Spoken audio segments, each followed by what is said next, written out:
ठीक आहे. आज आपण बघणार आहे requirement of ideal braking system. ठीक आहे. म्हणजे आज आपण ब्रेकिंगचा फर्स्ट पार्ट बघणार आहे. प्लगिंग वगैरे काय आहे, त्याची रिक्वायरमेंट काय आहे. तर आपल्याला काय करायचं आहे आयडल ब्रेकिंगची, म्हणजे आपण जे इलेक्ट्रिक ब्रेकिंग करतो त्याची काय करायचं आपल्याला ते बघायचं आहे. किंवा मग त्याला आपण जे ब्रेकिंग बनवणार आहे त्याला काय रिक्वायरमेंट आहे. ठीक आहे. First requirement, it should be simple. ते एकदम सिम्पल पाहिजे आहे. ओके. असं त्याच्यात कॉम्प्लिकेटेड काही नको. त्याच्यानंतर कन्व्हिनियंट अँड कम्फर्टेबल, यूज करण्यामध्ये कम्फर्ट वाटायला पाहिजे, की व्यवस्थित आहे सगळी ब्रेकिंग, इझिली हँडल व्हायला पाहिजे. ओके. त्याच्यानंतर इफेक्टिव्ह, म्हणजे तुम्ही जे ऑपरेशन केल्यानंतर त्याचं इफेक्टिव्हनेस चांगला जाणवला पाहिजे. ते इफेक्टिव्ह पाहिजे एकदम, की असं नको की काहीतरी काम केलं आहे म्हणून केलेलं आहे, म्हणजे त्याच्यात काहीतरी इफेक्टिव्हनेस यायला पाहिजे. त्याच्यानंतर less wear and tear of braking assembly. जसं आपण मेकॅनिकल ब्रेक बघतो त्याच्यामध्ये विअर अँड टेअर वाढतं, त्याच्यामध्ये तसं काही विअर अँड टेअर जास्त होत नाही आणि ते व्हायला पण नको. त्याच्यानंतर वेअर अँड टेअर जर झाला नाही जास्त तर हीट जनरेशन पण लेस ऑटोमॅटिक होईल.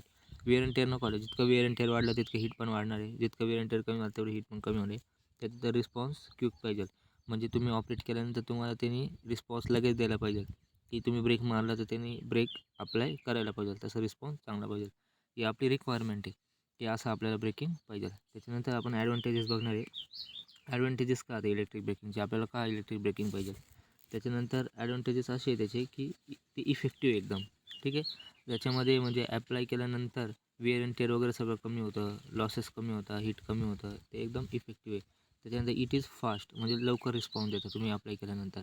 इथे मी सांगितलं reduce wear and tear of mechanical brake assembly. म्हणजे आपण जेव्हा मेकॅनिकल ब्रेक, आता मेकॅनिकल ब्रेक आहे आपण यूज करतो आहे, पण आपण जेव्हा स्पीड आहे आपला तेव्हापासून मेकॅनिकल ब्रेक अप्लाय करतो तर वेअर अँड टेअर तिथपासून जास्त होतं. जर आपण आधी इलेक्ट्रिकल ब्रेक अप्लाय केलं तर त्याचं काय होईल, स्पीड रिड्यूस होऊन जाईल with effective less wear and tear. ठीक आहे. विअर अँड टिअर एकदम त्याचं कमी होऊन जाईल आणि मग आपण मेकॅनिकल ब्रेक असेल तर ते अप्लाय करू शकतो, म्हणजे गाडी पटकन थांबेल. त्याच्यानंतर heat produce during braking action is at convenient place, म्हणजे हीट प्रोड्यूस त्याच्यामध्ये कमी येतं, कारण की विअर अँड टिअर जर झालं तर हीट प्रोड्यूस पण त्याच्यात कमी होणार आहे. नंतर रिजनरेटिव्ह ब्रेकिंगमध्ये power is return back to the supply lines. Regenerative ब्रेकिंगमध्ये ते कसं होतं आपण त्यावेळेस बघू, पण मग रिजनरेटिव्ह ब्रेकिंगमध्ये काय होतं, जी पॉवर आहे ती वेस्टेज नाही होत. आता प्लगिंगमध्ये ती वेस्टेज होणार, आपण बघू ते प्लगिंगमध्ये काय होतं ते वेस्टेज होते, त्याचं रिजनरेटिव्ह ब्रेकिंगमध्ये वेस्टेज नाही होणार. त्याच्यानंतर आता डिसॲडव्हान्टेजेस बघू. एक डिसॲडव्हान्टेज आहे की ॲडिशनल ॲसेसरीज आर रिक्वायर, म्हणजे ते सगळं करायसाठी आपल्याला ॲडिशनल ॲसेसरीज लागणार आहे. ठीक आहे. त्याच्यामध्ये म्हणजे प्लगिंगचे जे मोटर्स वगैरे ते, मग ते मोटर तर ॲक्च्युली आपण यूज केले, पण तिला आपल्याला जे करायचं आहे ऑपरेशन तिच्यावर, त्यासाठी आपल्याला एक्स्ट्रा इक्विपमेंट लागणार आहे. ठीक आहे. तर ते आता काय करते आपण बघणार आहे. आता बघा फर्स्ट वन, आता आपण फर्स्ट बघणार आहे. आता प्लगिंग म्हणजे हा फर्स्ट टाईप आहे.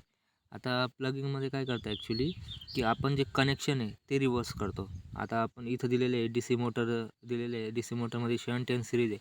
त्याच्यामध्ये कनेक्शन कसे रिव्हर्स केलेले, कनेक्शन रिव्हर्स केले का, म्हणजे कसं असतं नॉर्मल कंडिशनला, आता इथं लक्षात घ्यायचं, नॉर्मल कंडिशनला जर मोटर क्लॉकवाईज फिरते, ठीक आहे, आणि ब्रेकिंग कंडिशनला ती अँटी क्लॉकवाईज फिरणार आहे. आता असं का होतं, कारण की इथं सपोज पॉझिटिव्ह आणि निगेटिव्ह आहे. ठीक आहे. याला काय करणार आहे, मॅग्नेटिक फील्ड जी प्रोड्यूस करणार ते क्लॉकवाईज फिरणार आहे, म्हणजे मोटरची रोटेशन क्लॉकवाईज होणार आहे.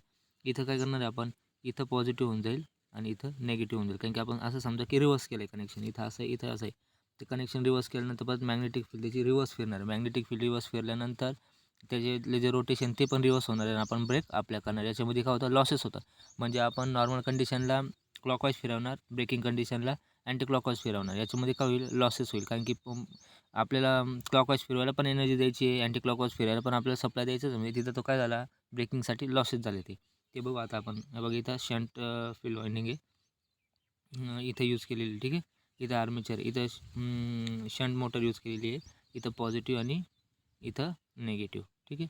आता इथं A1 आर्मेचरचे 2 टर्मिनल आहे, A1 आणि A2 असे 2 टर्मिनल आहे आर्मेचरचे. त्याच्यानंतर आता हा पॉझिटिव्ह बघा A1ला कनेक्ट केलेला आहे, हा जो पॉझिटिव्ह आहे हा A1ला कनेक्ट केलेला आहे, हा निगेटिव्ह आहे हा A2ला कनेक्ट केलेला आहे. ठीक आहे. आता याच्यामध्ये आपण बघा काय असं नाही, इथं पॉझिटिव्ह A1ला आहे ना, तर इथं पॉझिटिव्ह A2ला असणार आहे, कारण की आपण काय केलं, कनेक्शन रिव्हर्स केलं आहे. आता बघा इथं हा पॉझिटिव्ह A2ला असणार आहे. ठीक आहे. हा पॉझिटिव्ह A2ला, इथं बघा हाच पॉझिटिव्ह इथं A1ला होता, म्हणजे आपण इथं कनेक्शन रिव्हर्स केलेले. ते तर इथं निगेटिव्ह A2ला आहे, इथं निगेटिव्ह A1ला असणार आहे, इथं A1ला असणार, इथं कनेक्शन रिव्हर्स झाले. त्याच्यानंतर हा रेजिस्टन्स जो यूज केला आहे तो सेफ्टी पर्पज येते, आपण नंतर बघू कसं आहे काय सेफ्टी आहे त्याची. ठीक आहे. ही प्लगिंग ऑपरेशन म्हणजे इथं ब्रेकिंग ऑपरेशन आहे, हे नॉर्मल कंडिशनला आपण असं कनेक्शन रिवर्स करून टाकतो. त्याच्यानंतर आता बघा इथं सिरीजसाठी काय केलं आहे बघा. आता इथं फील्ड वाइंडिंग आहे, आर्मेचर वाइंडिंग आहे, एकदम सरळ सरळ कनेक्शन. सिरीजमध्ये काय असतं, फील्ड वाइंडिंग आर्मेचर वाइंडिंग सिरीजमध्ये असतं. आता इथं बघा हा पॉझिटिव्ह इथं काय केलेला आहे, हा पॉझिटिव्ह इथं काय केलं आहे, A1ला कनेक्ट आहे. ठीक आहे, तर इथं A2ला असणार आहे. हा पॉझिटिव्ह कुठे आहे, इथं A2ला कनेक्ट आहे. ठीक आहे, त्याच्यानंतर हा नेगेटिव्ह येतो इथं A2ला कनेक्ट आहे, इथं A1ला असणार आहे. हा नेगेटिव्ह इथं A1ला कनेक्ट असणार आहे. ठीक आहे, A1 आणि A2 हे दोन असं कनेक्शन याच्यात होऊन गेलेलं आहे. याच्यात पॉझिटिव्ह निगेटिव्ह, याच्यात पॉझिटिव्ह निगेटिव्ह, A1 A2ला कनेक्शन आहे, याच्यामध्ये पण A1 A2ला कनेक्शन आहे. म्हणजे इथं पॉझिटिव्ह A1ला लावला, इथं पॉझिटिव्ह A2ला लावला, आपण रिव्हर्स केलं आहे. म्हणजे बघा आता इथं पण काय होईल, इथं इथं क्लॉकवाईज फिरणार आहे, इथं अँटी क्लॉकवाईज फिरणार आहे, कारण की आपण इथं कनेक्शन रिव्हर्स केलेले आहे. तर मग तुमचं मॅग्नेटिक फील्ड पण रिव्हर्स फिरणार आहे. आणि प्लगिंगसाठी म्हणजे आपण काय करतो, कनेक्शन रिव्हर्स करतो. लक्षात ठेवा, प्लगिंगसाठी आपण कनेक्शन रिव्हर्स करतो. बघा त्याच्यामध्ये नॉर्मल कंडिशनला क्लॉकवाईज फिरतात. आपलं ब्रेक अप्लाय करायचं, तर ब्रेक कसं तुम्ही अप्लाय करणार. आता इथं मेकॅनिकल तर नाही आहे, मग इलेक्ट्रिकलमध्ये काय करणार आपण, की त्याचे जे मॅग्नेटिक फील्ड आहे ती रिव्हर्स करणार. म्हणजे जी पहिली क्लॉकवाईज फिरत होती त्याला अपोज करण्यासाठी आपल्याला काहीतरी करायला लागेल. त्याला अपोज केलं तर ऑटोमॅटिक स्पीड कमी होऊन जाईल. त्यासाठी आपण काय केलं, इथं रिव्हर्स करतो कनेक्शन रिव्हर्स करतो. मॅग्नेटिक फील्ड फर्स्टच्या म्हणजे क्लॉकवाईजच्या अपोजिट फिरेल आणि मोटर तुमची स्लो होऊन जाईल. त्याला म्हणतात इलेक्ट्रिकल ब्रेकिंग. हे झालं आता DC शंट मोटरसाठी. आता आपल्याला तसंच बघायचं आहे इंडक्शन मोटरसाठी. इंडक्शन मोटरमध्ये कसं करतात, ठीक आहे, ते नेक्स्ट स्लाईडवर आहे. हां, आता याच्यामध्ये अजून एक पॉईंट इथं बघून घेऊ आपण. हे दोन इक्वेशन आहे, हे काही तुम्हाला विचारणार नाही, पण हे दोन इक्वेशन इथं यूज करतात. आता जे पहिलं इक्वेशन आहे हे करंट हाय करंटसाठी आणि नॉर्मल कंडिशनसाठी. म्हणजे इथं तुम्ही ब्रेक अप्लाय नाही केला, नॉर्मल कंडिशनला तुमचं हे इक्वेशन असणार आहे. आणि इथं तुम्ही जेव्हा ब्रेक अप्लाय करणार तेव्हा हे इक्वेशन असणार आहे. बघा आता तुमचं इथं करंट आहे ब्रेकिंगच्या वेळेस, तो V+EB म्हणजे तुम्हाला वोल्टेज पण आणि बॅक EMF पण एकत्र होतं प्लगिंगच्या वेळेस. तर हे वोल्टेज आणि बॅक EMF, त्यामुळे वोल्टेज खूप हाय होऊन जातं.